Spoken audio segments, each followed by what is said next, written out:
বিনিয়োগকারীদের নিঃস্ব করার জন্য যারা দায়ী তাদের চিহ্নিত করা সহ তাদের বিরুদ্ধে আইনানুগ ব্যবস্থা গ্রহণে বর্তমান সরকার পরিকল্পনা গ্রহণ করেছে। বিনিয়োগকারীদের আস্থা ফেরাতে দক্ষ কমিশন গঠন সহ 12 উদ্যোগ সরকারের বাজার ভারসাম্যের প্রায় 1497 কোটি টাকা প্রদান করে।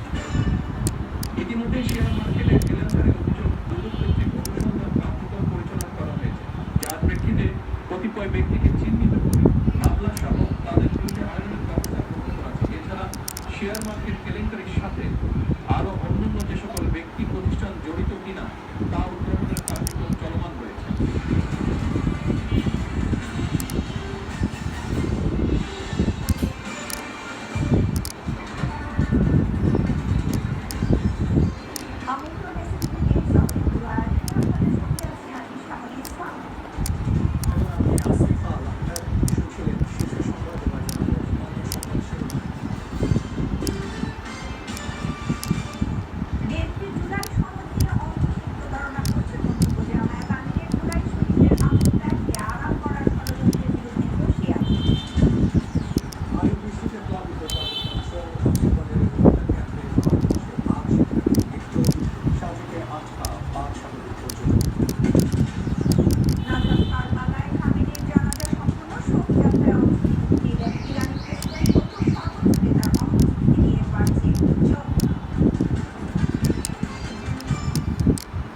শেয়ার বাজারের দীর্ঘদিনের অপতন ও অনিয়মে ক্ষতিগ্রস্ত বিনিয়োগকারীদের জন্য কঠোর বার্তা দিয়েছে।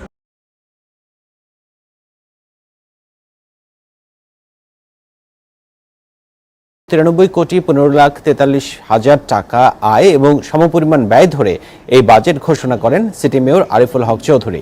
বাজেটে হোল্ডিং ট্যাক্স এবং সম্পত্তি হস্তান্তর কর সহ বিভিন্ন কর, ইজারা ও বিভিন্ন লাইসেন্স ফি থেকে আয়ের খাত হিসেবে ধরা হয়। এ সময় সিটি কর্পোরেশনের কাউন্সিলর, প্রধান নির্বাহী কর্মকর্তা ও প্রধান প্রকৌশলী সহ ছিলেন।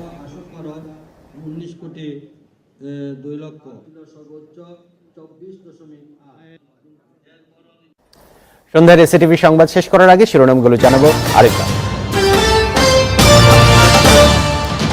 ষোড়শ সংশোধনী বাতিলের রায় নিয়ে আওয়ামী লীগের মধ্যে কোনো অস্থিরতা নেই, দাবি কাদেরের। ষড়যন্ত্রের আশঙ্কা করছেন ফখরুল। রাজনৈতিক দলগুলোর মধ্যে সমঝোতার উদ্যোগ নেবে না নির্বাচন কমিশন, পরিস্থিতি বুঝে নির্বাচনের সেনাবাহিনী মোতায়েনের সিদ্ধান্ত। নদ নদীর পানি কমলেও উত্তরাঞ্চলের বন্যা পরিস্থিতি অপরিবর্তিত, পর্যাপ্ত ত্রাণের অভাব, পদ্মায় পানি বাড়ায় মধ্যাঞ্চলে অবনতির আশঙ্কা।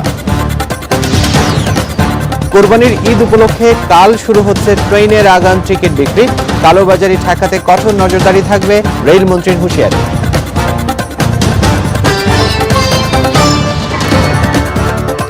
এই ছিল সন্ধ্যার এসএটিভি সংবাদে। এসএটিভির সবশেষ সংবাদ জানতে ভিজিট করুন www.sctv.tv। সঙ্গে থাকার জন্য ধন্যবাদ সকলকে।